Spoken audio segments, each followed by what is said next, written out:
देखो छात्रों, प्रिय अध्यापकों, आज हम कृति पत्रिका में विभाग तीसरा जो पूरक पठन होता है उसके लिए 8 अंक होते हैं। तो इस 8 अंकों पर पूरक पठन पर हमने सेतु अभ्यास चाचनी का ब्यौरा लिया है, उसको हम देख रहे।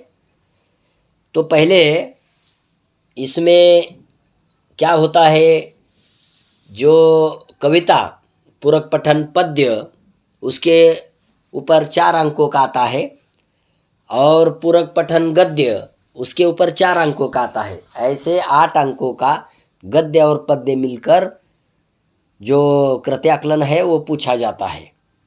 अब हमने पहला जो पठित गद्यांश देखा है उसके लिए अंक 4 है।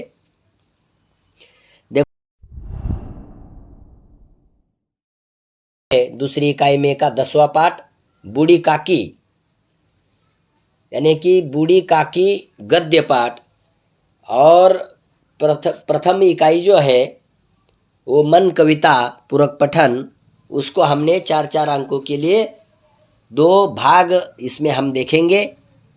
अब देखो, पहला जो हम गद्य पाठ देख रहे हैं बूढ़ी काकी, उसका हम एक गद्यांश देखेंगे। बुढ़ापा बहुधा बचपन का पुनरागमन हुआ करता है। बूढ़ी काकी में जिह्वा स्वाद के सिवा और कोई चेष्टा शेष न थी और न अपने कष्टों की ओर आकर्षित करने के लिए रोने के अतिरिक्त कोई दूसरा सहारा ही। समस्त इंद्रियों, नेत्र और पैर जवाब दे चुके थे। पृथ्वी पर पड़ी रहती और घरवाले कोई बात उनकी इच्छा के प्रतिकूल करते, भोजन का समय टल जाता या उसका परिमाण पूर्ण न होता, अथवा बाजार से कोई वस्तु आती और न मिलती तो ये रोने लगती थी।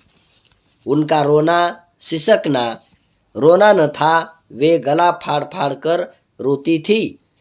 उनके पतिदेव को स्वर्ग सिधारे कालांतर हो चुका था। बेटे तरुण होकर चल बसे थे। अब एक भतीजे के सिवाय और कोई न था। उसी भतीजे के नाम उन्होंने अपनी सारी संपत्ति लिख दी। लिखाते समय भतीजे ने खूब लंबे चौड़े वादे किए, किंतु वे सब वादे केवल कुली डेपो के दलालों के दिखाए सब जवाब थे। अब देखो, यहाँ इस गद्यांश पर हम कृत्याकलन देखेंगे। जो कृत्याकलन है एक अंक के लिए यहाँ हमने एक दिया है, बूढ़ी काकी तब रोने लगती थी, उसके लिए अंक 1 है। कब रोने लगती थी, 1 और 2, यानी चौकट में लिखना है। उसका उत्तर हम देखेंगे अंत में। दूसरा हमने यहाँ लिया है, बूढ़ी काकी में बची हुई थी केवल 2 बातें, उसके लिए अंक 1 है। 1 और 2 चौकट में लिखना है। ये 2 अंकों के लिए हुआ। अब कृति 2 में बुढ़ापा बचपन का ही रूप है, इस पर अपने विचार व्यक्त कीजिए, इसके लिए अंक 2 है। यानी कि 6 से 8 पंक्तियों में हमें अपना स्वमत लिखना है और ये 4 में से 4 अंक हमें मिल सकते हैं। अभी पठित पद्यांश है, उसके लिए अंक 4 है। निम्नलिखित पद्यांश पढ़कर सूचनाओं के अनुसार कृति करें। देखो, यहाँ जो कविता है ना, मन कविता हाइकू, ये पूरक पठन है। तो हम यहाँ पद्यांश देख रहे हैं। खारे जल से धुल गए विषाद मन पावन, मृत्यु को जीना जीवन विष पीना है जिजीविषा। मन की पीड़ा छाई बन बादल बरसी आंखें, यानी कि 7, 5, 7, 5, ऐसी ये छोटी सी हाइकू कविता यहाँ ये पद्यांश में हमने ली है। एक गद्यांश और दूसरा पद्यांश पूरक पठन में पूछा जाता है, उसके लिए 8 अंक होते हैं। अब देखो उसके आगे का चरण हम देखेंगे। चलती सात पटरियां रेल की फिर भी मौन, सितारे छिपे बादलों की ओट में सुना आकाश, तुमने दिए जिन गीतों को स्वर हुए अमर, सागर में भी रहकर मछली प्यासी रही। देखो ये पद्यांश हमने देखा है, उस पर हम कृत्याकलन देख रहे हैं। कृत्याकलन उसके लिए अंक 1 होता है, उचित जोड़ियां मिलाए। अब देखो यहाँ उचित जोड़ियां जो है, गीतों के स्वर आकाश अ में और आ में सुना अमर छिपे हुए, यानी कि बहुत ही सीधा साधा हमने पूछा है, जो कि अनेक बार कृत्याकलन में आया है, कृति पत्रिका में वह हमने देखा है। दूसरा, परिणाम लिखिए, सितारों का छिपना है ना, उसके आगे उसका परिणाम लिखना है। गीतों को स्वर देना, उसका परिणाम लिखना है। अब तीसरा जो है, निम्नलिखित काव्य पंक्तियों का केंद्रीय भाव स्पष्ट कीजिए। अब देखो केंद्रीय भाव जो होता है, उसके लिए हमने एक चरण दिया है 1 अंक के लिए। मन की पीड़ा छाई बन बादल बरसी आंखें। दूसरा, उसके लिए निम्नलिखित पंक्तियों का केंद्रीय भाव स्पष्ट कीजिए या सरल भाव लिखिए। तो सितारे छिपे बादलों की ओट में सुना आकाश, यानी कि इस पर केंद्रीय भाव हमें स्पष्ट करना है। अब देखो हम क्या करेंगे, इसका जो ये है क्या उसके उत्तर वो हम देखेंगे। बूढ़ी काकी है ना, तब रोने लगती थी। कब रोने लगती थी? तो एक उत्तर क्या है उसका, जब भोजन का समय टल जाता या उसका परिणाम पूर्ण न होता तब ये रोने लगती। और दूसरा है, जब बाजार से कोई वस्तु उन्हें न मिलती। देखो ये 2 उत्तर है उसके। दूसरा में बूढ़ी काकी में बची हुई थी केवल 2 बातें। कौन सी 2 बातें? एक तो उनका जीवा स्वाद और दूसरा अपने कष्टों की ओर आकर्षित करने के लिए रोना। ये 2 बातें ही बची थी, बार बार रोना और जीवा स्वाद, खाने की लालच। तो ये हमने 2 बातें देखी है। अब देखो बुढ़ापा बचपन का ही रूप है, इस पर अपने विचार व्यक्त कीजिए। अब इस पर 2 अंक के लिए 6 से 8 पंक्तियों में, क्योंकि बुढ़ापा क्या है, बचपन का एक रूप है। वृद्धावस्था में मनुष्य बच्चों के जैसे हरकतें करता है। इस अवस्था में मनुष्य के जो इंद्रिय होते हैं वो कमज़ोर होते हैं, कोई इंद्रिय काम नहीं करता। जैसे आंखें ठीक तरह से देखते नहीं, कान ठीक तरह से सुनते नहीं, है ना, हाथ पैर ऐसे कांपने लगते हैं। तो ऐसे अंग प्रत्यंग कमज़ोर पड़ते हैं और चलते समय उठते समय दूसरों का सहारा लेना पड़ता है। दिमाग कमज़ोर होता है, स्मरण शक्ति ऐसे गुम हो जाती है, यानी कि हम बार बार बोलते हैं। और देखो यानी कि इस वृद्धावस्था में जो बचपन का हम देखते हैं उसमें पुनरागमन, तो मान अपमान की परवाह नहीं होती।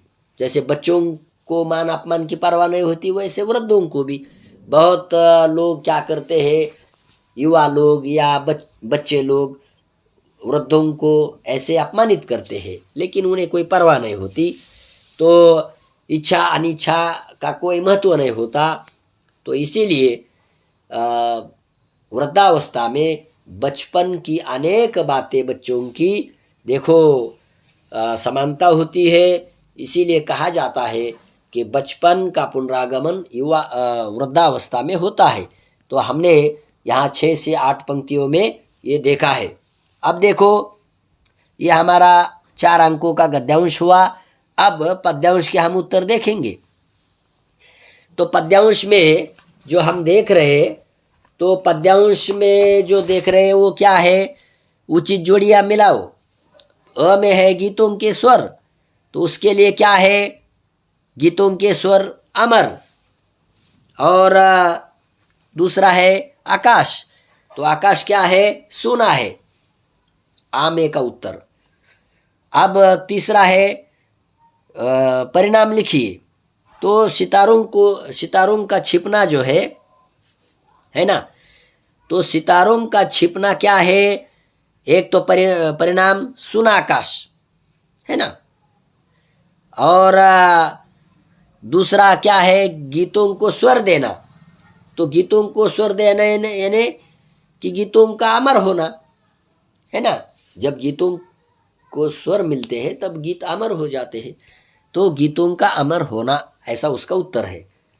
और ऊपर का सितारों का छिपना, उसका उत्तर क्या है, यानी कि सुना आकाश बनना। अब तीसरा जो है, निम्नलिखित काव्य पंक्तियों का केंद्रीय भाव स्पष्ट कीजिए। मन की पीड़ा छाई बन बादल बरसी आंखें, तो इसका क्या है, जब है ना, जब मन की पीड़ा बहुत गहरी हो जाती है तो वह बादल बनकर आंसुओं के रूप में बरसने लगते हैं, है ना, यानी कि हमारा जो मन को दुख होता है ना, वो आंखों के द्वारा बाहर आता है। आंखें जब आंसू बहाते हैं तब मन के दुख को हल्का करते हैं, इसीलिए हमें हमेशा दुख को कम करने के लिए आंखों द्वारा आंसू बहाकर हम क्या करते हैं, हमारे मन को जो गहरी चोट पहुंची हुई है उसको कम करते हैं। तो ये केंद्रीय भाव है उसका, इसीलिए क्या है, पीड़ा को कम करने के लिए आंखें बहुत काम करते हैं। अब दूसरा जो है, एक अंक के लिए ऊपर का, और दूसरा निम्नलिखित पंक्तियों का केंद्रीय भाव स्पष्ट कीजिए, जैसे कि सरल भाव भी, तो सितारे छिपे बादलों की ओट में सुना आकाश। देखो, तो सितारे क्या है, जब सितारे बादलों की ओट में छिप जाते हैं है ना, तब क्या होता है, आकाश सुना हो जाता है ना।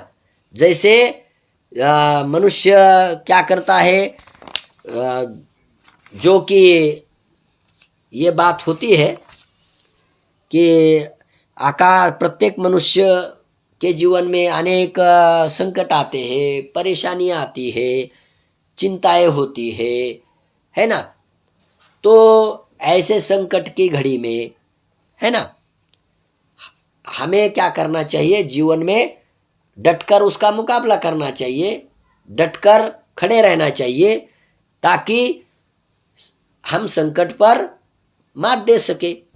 इसीलिए ये जिजीविषा का प्रमाण है। जिजीविषा यानी क्या, जीवन के प्रति आसक्ति निर्माण होना, जीवन के प्रति प्रेम निर्माण होना। जब हम जीवन के प्रति प्रेम निर्माण करते हैं तब मनुष्य अनेक परेशानियों का सामना करते हैं। इसीलिए उदाहरण दिया है कवि ने, सितारे छिपे बादलों की ओट में सुना आकाश, है ना। तो ये केंद्रीय भाव हमने देखा। ऐसे गद्यांश 4 अंकों का और पद्यांश 4 अंकों का हमने यहाँ पूरक पठन में देखा है। मैंने आपके इसके उत्तर भी दिए हैं, वो आप उसके उत्तर लिख सकते हैं। इस आपने जो मेरा अनिल जादवर इस चैनल को देखा है, सब्सक्राइब कीजिए, शेयर कीजिए। धन्यवाद।